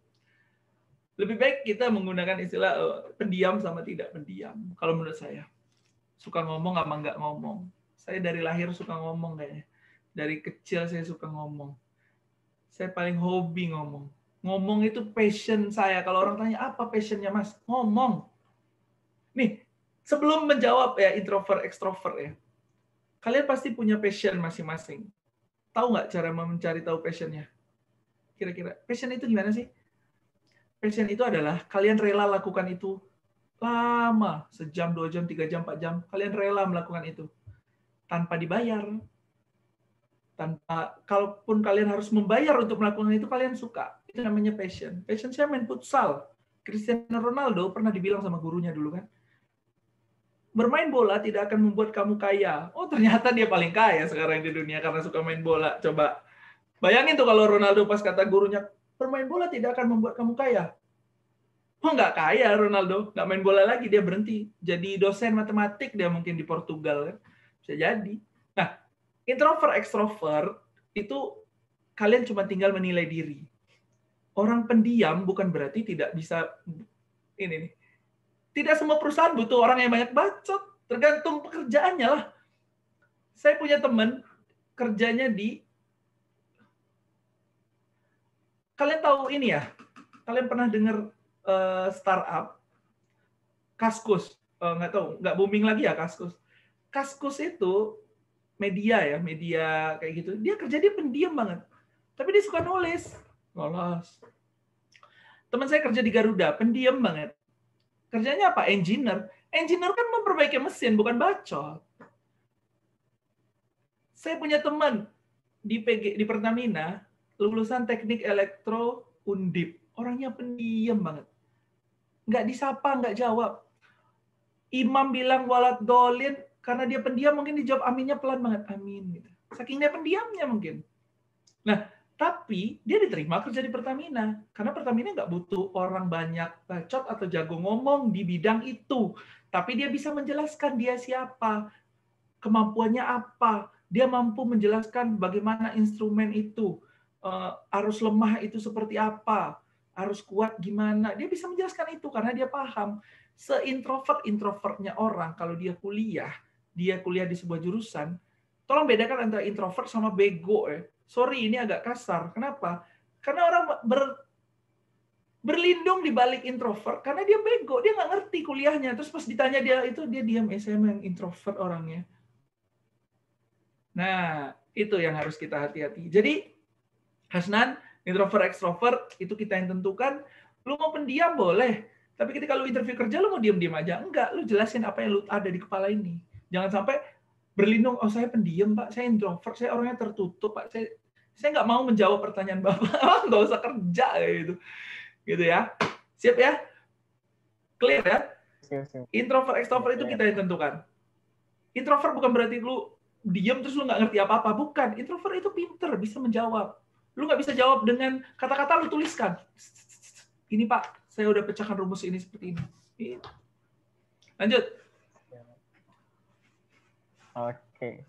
Ada pertanyaan selanjutnya nih Mas, dari Mas Ibra, Teknik Geofisika ITB. Mau nanya Bang, seberapa besar sih peran LinkedIn dalam personal branding saat mau memasuki dunia kerja? Apakah lebih worth daripada menyertakan CV atau yang lain? Oke. LinkedIn itu CV versi medsos. Di LinkedIn itu lengkap. Kalau kalian buka LinkedIn saya, di situ lengkap. Mulai dari pendidikan saya apa, dari TK, SD, SMP, SMA saya buat di sana. Kuliah saya apa, terus link saya siapa aja, postingan saya seperti apa, lengkap di sana. Kalau worth it atau tidak ya tergantung. Tapi para headhunter hari ini nyari orang di LinkedIn. Dia tinggal nyari nih, public relation. Kalian misalnya cari government and public relation di LinkedIn, itu insya Allah keluar nama saya. Jadi yang dikenal orang lagi bukan Arif Mulizar, tapi orang bermuka seperti itu adalah government public relation-nya PGE. Dia nggak tahu nama saya. Nah, jadi Ibra, nama anak saya Ibrahim, panggilannya Ibra. Jadi Ibra, saya seperti menasihati anak saya. Ibra, kamu pakai LinkedIn, postinglah hal-hal baik, posting karya-karyamu, posting tugasmu, nggak masalah. Itu bisa bikin galau juga, misalnya kayak pokoknya hubungkan dalam dunia pekerjaan. CV wajib, nggak lebih worth it, nggak. Tapi LinkedIn itu adalah peluang kamu berkonek. Namanya kan LinkedIn, link, hubungan, jaringan. Itu memudahkan kamu nyari orang. Kamu mau nyari pakar geofisika, ada di sana. Terus kamu mau nyari orang-orang yang kerja di Chevron, ada di sana. Jadi link itu memudahkan itu. Jadi kalian add linknya, misalnya kalian nanti nggak add link gue nih, add, Bang, Assalamualaikum Bang, gue tadi yang ikut seminar lu terkait dengan interview kerja. Pasti gue jawab, oke, sip, mantap, semangat. Boleh nggak masalah. Orang banyak nge-DM LinkedIn gue, nawarin, ini Bang ada produk bagus Bang, ini Bang ada madu, ini Bang ada ini Bang, saya jual baju, ini Bang celananya bagus banget, sepatunya oke. Nggak masalah. Jadi LinkedIn itu hubungannya ke link jaringan kalian. Semoga menjawab Ibra Kumara. Oke, bagaimana Mas Ibra, ada yang mau ditambahin nggak? Atau mau ditanyain lebih lanjut lagi? Atau gimana? Waktu masih panjang ya, santai aja. Ada pertanyaan selanjutnya nih Mas, dari Ade, dari ITS. Saya ingin bertanya, lebih baik mana untuk fresh graduate lebih dibutuhkan perusahaan, pandai di beberapa bidang tapi tidak spesialis, atau di satu bidang tapi spesialis? Lalu apa bedanya interview HRD dengan user? Apakah keunikan yang kita miliki akan diuji pada saat interview user? Itu, Mas. Oke, terima kasih. Saya jawab satu-satu. Pertama, mana yang lebih baik? Mana fresh grad yang punya kemampuan banyak merata tapi tidak spesialis, atau yang punya spesialisasi? Tergantung kebutuhan perusahaan sebenarnya. Cuma saya sarankan ya, kalian punya spesialisasi. Coba perhatikan pertanyaan dari Ade Sababu Rohmah. Pandai di beberapa bidang, tapi tidak spesialis. Dia banyak hal nih pandai, tapi nggak spesialis. Atau di satu bidang, tapi spesialis. Pilihannya lebih baik kalian pandai di beberapa bidang, ada satu spesialisnya. Itu saran saya. Jangan pilih salah satu antara itu. Kalian pandai di semua bidang, ya bagus. Kalian spesialis di satu bidang, bagus. Tapi jangan sampai spesialis di satu bidang, tapi tidak mampu di bidang lain. 0. Usahakan tidak 0. Jadi kalau misalnya kita range-nya 1 sampai 10, rata-rata kalian 5, tapi ada satu yang 8. Jangan sampai kalian ada yang 9, tapi yang ininya 1. Jangan. Usahakan kemampuan kalian sebagai sarjana. Kalian kan selama kuliah 4 tahun tuh, kan banyak mata kuliahnya tuh. Apa aja saya nggak tahu, banyak mata kuliahnya. Usahakan di setiap mata kuliah yang sifatnya keilmuan kalian mengerti. Nggak harus paham ya, mengerti aja. Kalau gue ditanya masalah ini, gue tahu. Kalau gue ditanya masalah ini, gue paham. Beda. Jadi ketika kalian tahu, ya tahu, cukup tahu. Saya tahu, Pak. Karena perusahaan itu, ya tergantung. Kalau di Pertamina, semua diterima-terima aja kalau memang cocok rasanya, kemampuan dia menjelaskan pertanyaan. Nah, berkaitan yang kedua. Apakah apa bedanya interview HRD dan user? Kalau HRD itu terkait dengan diri kalian secara soft skill. Kemampuan berbicara, kemampuan kerjasama, kemampuan lain. Makanya di interview user biasanya didampingi HRD. Nanti dia akan compile tuh. HRD nih nilainya 70, pas di user ternyata 90. Oh bagus. Nanti kan mereka diskusi. Oh dia pinter banget nih, disuruh jelasin tentang mesin. Tapi Pak, attitude-nya Pak, dia nggak suka kerjasama sama orang. Dia suka terlambat. Dia lebih memilih kerja sendiri Pak. Dia nggak punya teman, dia nggak pernah ikut organisasi. Kayaknya dia akan jadi beban, Pak. Oh, ya udah gagal. Ada orang nilai HRD-nya 70, nilai usernya 40. Dia bilang, tapi Pak, orang ini Pak bisa diajarin, mau belajar, organisasinya banyak, temannya banyak, pengalaman ininya Pak banyak Pak. Mungkin memang itu, tapi dia bisa diajarin. Oke, dia aja. Nanti kita training dia 2 bulan ke Amerika. Teman saya kerja di Halliburton, Teknik Elektro ITB. Trainingnya di mana? Di Amerika. Karena attitude-nya bagus, pengetahuan ilmunya mungkin untuk perusahaan masih kurang. Nggak masalah. Makanya sekarang jarang orang menggunakan istilah HR, tapi HC sekarang. Human Capital, bukan Human Resource. Capital menunjukkan bahwa manusia itu adalah modal. Jadi dia nggak masalah modalin orang, asal kerjanya bagus. Pernah dengar cerita ada engineer Turki, orang Indonesia nemuin ladang gas terbesar di Turki. Coba, dia itu di training sama perusahaan itu pasti. Berapa biaya trainingnya? Paling mahal 1 miliar satu orang. Yang dihasilkan 100 miliar. Jadi, untuk pertanyaan Ade, biasakanlah paham dulu dengan banyak hal, tapi kamu punya spesialis. Nggak nol ya, saya nggak bilang kalian harus jago di sebuah bidang tentang geofisika. Kayak saya nih, saya anak ilmu komunikasi, banyak yang bingung, apa ilmu komunikasi apa saja sih ilmunya? Menulis, berbicara, shoot, editing video, bikin iklan, baca berita, public speaking, jadi PR. Spesialisasi apa? Saya apa? Saya nggak bilang saya spesialisasi apa, tapi saya bisa semuanya Pak. Bapak suruh saya apa, saya bisa. Palu gada, apa yang lu mau gua ada, gitu bisa. Jadilah orang yang seperti itu akan lebih diinginkan oleh perusahaan. Kecuali nanti perusahaan itu punya banyak jalur rekrutmen. Pertamina itu punya 3 jalur rekrutmen. Ada yang namanya 4. BKJT itu untuk tamatan SMA SMK jadi operator. Ada BPA itu lulusan D3. Ada yang namanya BPS untuk lulusan sarjana S1 S2. Ada yang namanya experience hire.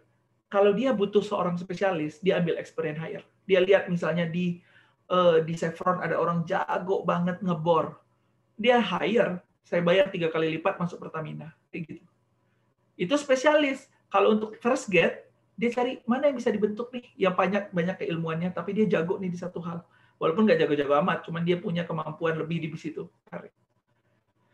Seperti itu, semoga menjawab Ade Sababur Rahmah.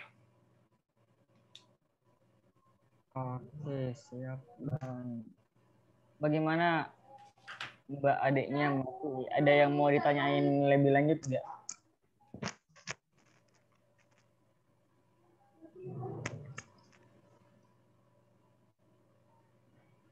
Oke, mungkin kita bisa langsung melangkah ke pertanyaan selanjutnya. Mungkin Fauzi Husni mau open cam, open mic juga. Oke, Hasnan.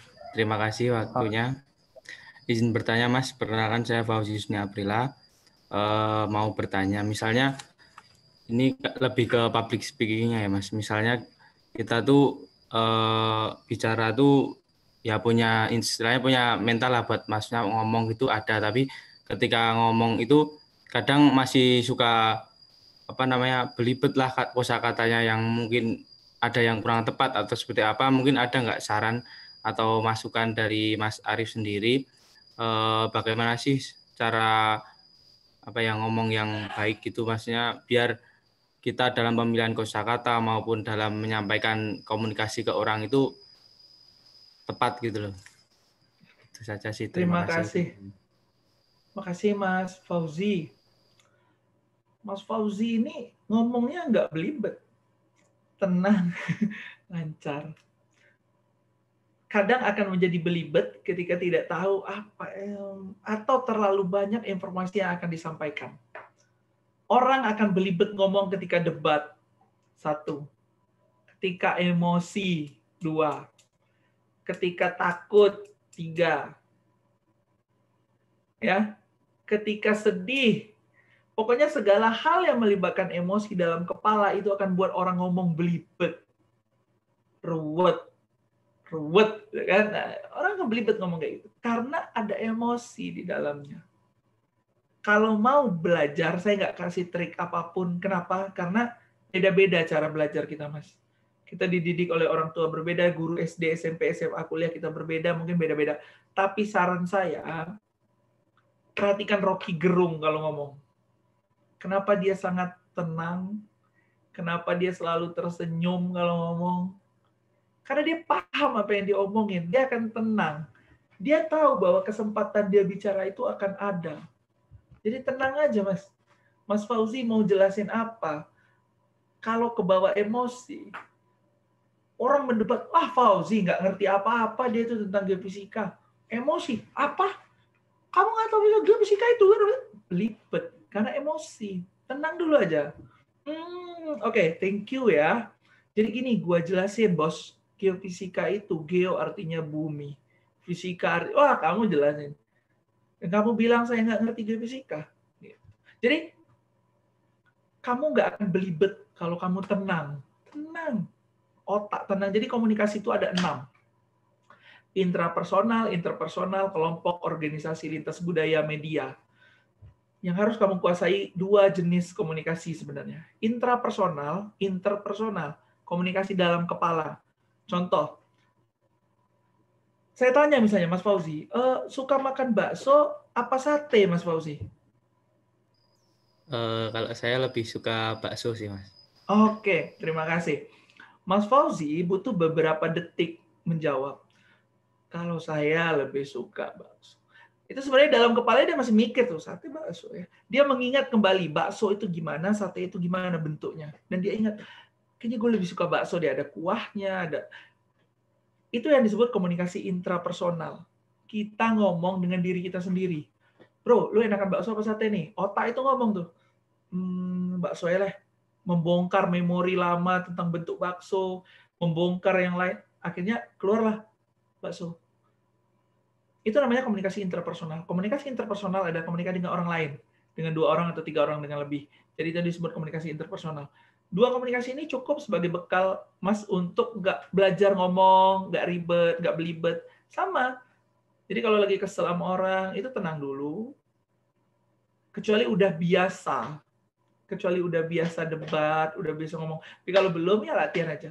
Tenang, jawab satu-satu. Gini. Tenang aja. Nggak ada yang memburumu untuk berbicara cepat. Tenang aja. Saya termasuk orang yang berbicara cepat. Ya, sadarilah, saya ngomong tuh dari tadi cepat. Tapi karena ini sudah saya lakukan berulang-ulang, ya nggak masalah. Belibet pun nggak masalah, asal orang ngerti maksudnya apa. Kalau belibet pun boleh diperbaiki. Oke, saya ulangi, sorry, mungkin tadi saya kecepatan, ulangi lagi. Kalau misalnya lagi presentasi ini kan panik tuh, gugup depan dosen pembimbing kah, depan dosen penguji skripsi kan, panik. Terus muka orang langsung berubah, mohon maaf Bu, tadi saya kecepatan, maksud saya itu ini. Ulangi lagi. Makanya kita kalau ngomong, kita lihat ekspresi orang itu. Kita nggak harus lihat matanya, lihat aja ekspresi mukanya secara full dari keningnya. Kalau dia, ini kayaknya kecepatan nih gue ngomong. Oke, maksud saya gini Bu, pelan, tarik nafas. Tahu kenapa ngerokok itu? Tahu nggak kenapa ngerokok itu bikin tenang? Saya nggak bilang kalian boleh ngerokok, nggak. Cuman ngerokok bikin tenang karena ngerokok mampu mengatur inhale dan exhale dengan baik. Walaupun inhale-nya nggak sehat ya, asap rokok ya. Cuman ngerokok kan bikin tenang. Tarik dalam, lepas jadi tenang. Sebenarnya nggak ngerokok, nggak apa-apa. Kalian ganti sama pulpen pun nggak apa-apa. Ganti sama tusuk gigi. Cuman orang pengen keren aja pakai rokok. Jadi biasakan inhale, exhale. Tarik.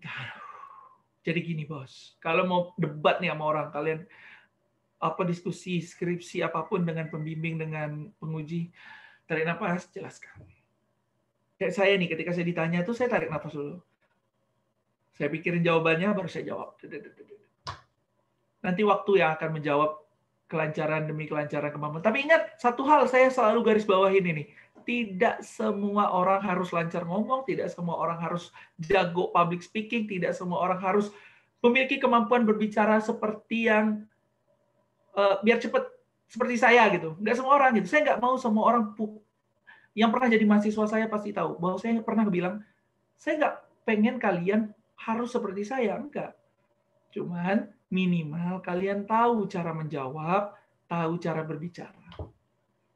Itu aja sih, Mas Fauzi. Semoga menjawab. Baik, Mas. Terima kasih banyak atas masukannya. Mungkin pertanyaan lagi dari saya nih, Mas Arif. Oh, Hanan ini titipannya banyak. Lagi sementara terpikir juga sih, Mas. Jadi langsung ada kesempatan. Siap. Kira-kira nih, Mas, kita bisa nunjukin ke, misalnya wawancara nih Mas, cuma nunjukin keunikan aja gitu. Misalnya, aku kan dari geofisika, terus keunikannya tuh kok kita lebih suka ke fotografi misalnya, terus kita mau melamar ke media dengan mengandalkan keunikan tersebut, dan gimana tuh Mas? Ya nggak masalah kalau pekerjaan yang kamu lamar memang membutuhkan itu, nggak masalah kan? Kalau memang pekerjaanmu membutuhkan soft skill tambahan, nggak apa-apa kamu expose itu. Teman saya lulusan geologi kerja di bank. Coba, geologi kerja di bank. Kenapa? Karena dia jago desain. Jago IT, jadi IT. Jadi, karena dia suka ngoprek-ngoprek laptop, dia suka bikin-bikin jaringan LAN, dia suka main game online. Dia geologi, tapi kerja di bank. Bisa-bisa aja. Kamu expose itu sesuai kepentingan perusahaanmu, sesuai dengan kepentingan jabatan yang kamu inginkan. Makanya pelajari, tahu dulu isinya apa. Seperti itu Hanan, semoga menjawab. Nggak masalah kamu suka nulis, suka bikin puisi, suka bikin novel, kamu expose untuk bekerja di penerbitan, ya nggak masalah.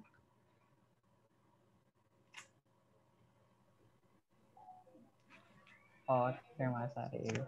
Makasih Mas Arif. Siap, ya, Mas. Mungkin kita bisa langsung ke closing statement-nya nih Mas sebelum menutup acara. Oke, closing statement saya mungkin udah pernah dengar tapi saya pengen ulangin lagi. Saya pengen cerita satu hal. Closing statement saya cerita ya. Teman-teman di sini pernah makan pisang goreng nggak? Pak Presiden, Pak Dery pernah makan pisang goreng nggak? Pernah, Mas. Oh, pernah. Oke, disuruh bikin pisang goreng bisa nggak, Pak Presiden? Bisa saya. Pisang goreng bisa. Oke, thank you ya. Kebayang. Mas Febil ini yang WA saya nih. Mas Febil, coba. Ya, Mas. Mas Febil tahu kue tart nggak? Tart? Tahu, Mas. Ya, kue tart. Tahu ya. Bisa bikinnya nggak? Bikinnya nggak bisa, Mas, sekarang. Oke. Sekarang saya tanya Fauzi. Mas Fauzi, mana yang lebih mahal harganya? Pisang goreng apa kue tart? Kalau menurut saya, kue tart lebih mahal, Mas. Oke.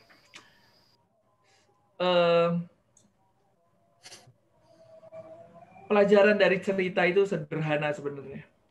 Sesuatu yang mudah, gampang, itu harganya murah.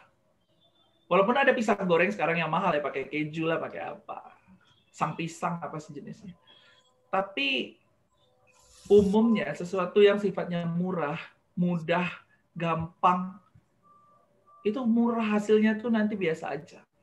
Tapi sesuatu yang bikinnya susah, bahannya mahal, butuh skill lebih, itu jadinya mahal.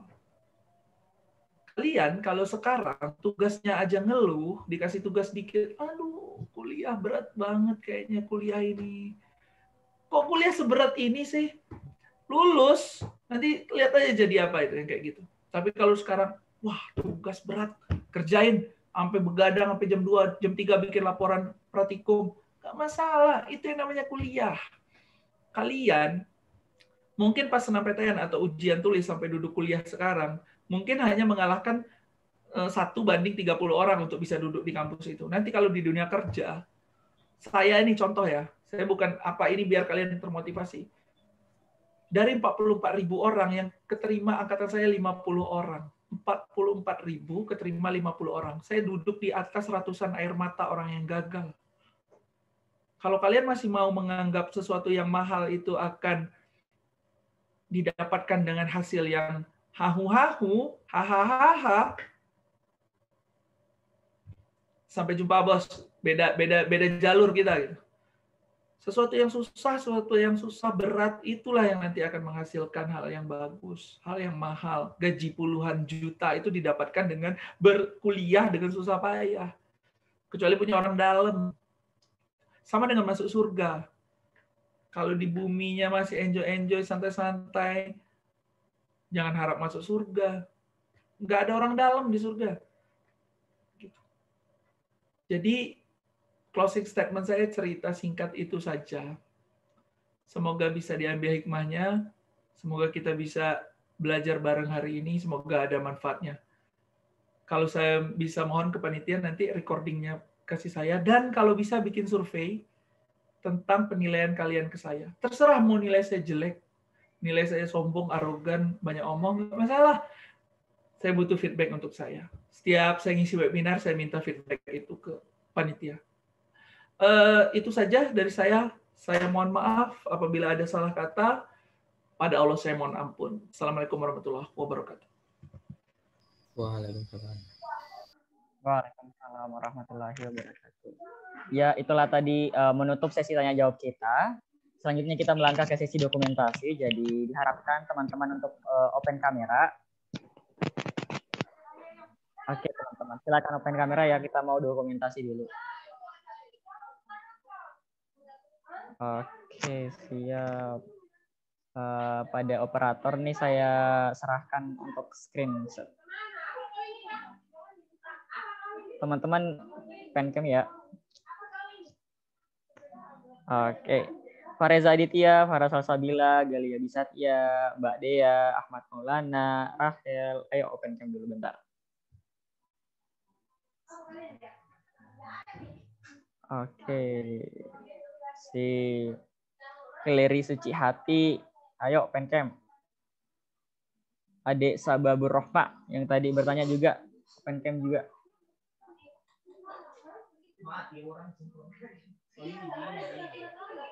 Oke.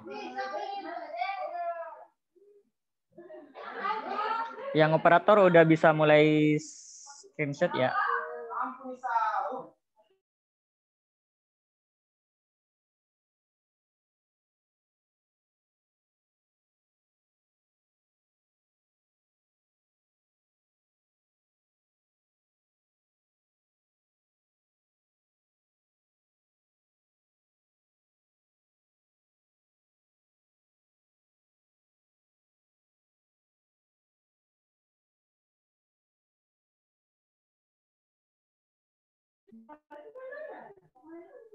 Mungkin Mas Fauzi-nya hitung dulu, coba.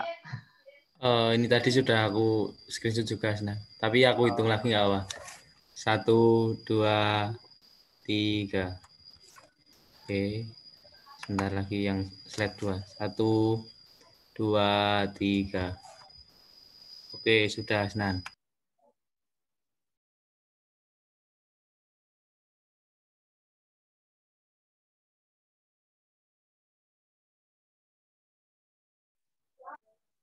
Ya, itulah tadi sesi akhir kita pada hari ini. Saya Hasnan tadi selaku moderator yang mengantarkan acara kita pada hari ini. Memohon maaf apabila ada salah kata dan kekurangan dalam pelaksanaannya. Kemudian saya ucapkan terima kasih banyak kepada pemateri kita, Bang Arif Mulizar, telah memberikan banyak sekali materi yang sangat penuh informatif dan edukatif bagi kita semua. Billahi fisabil haq, astabiqul khairat. Assalamualaikum warahmatullahi wabarakatuh. Waalaikumsalam warahmatullahi wabarakatuh.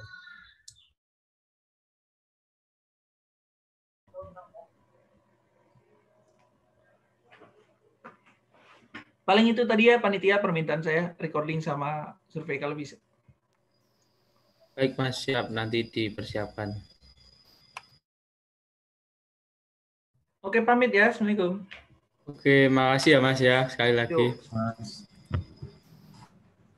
kasih Mas. Teman-teman sudah bisa juga dipersilakan untuk meninggalkan ruangan ini. Terima kasih.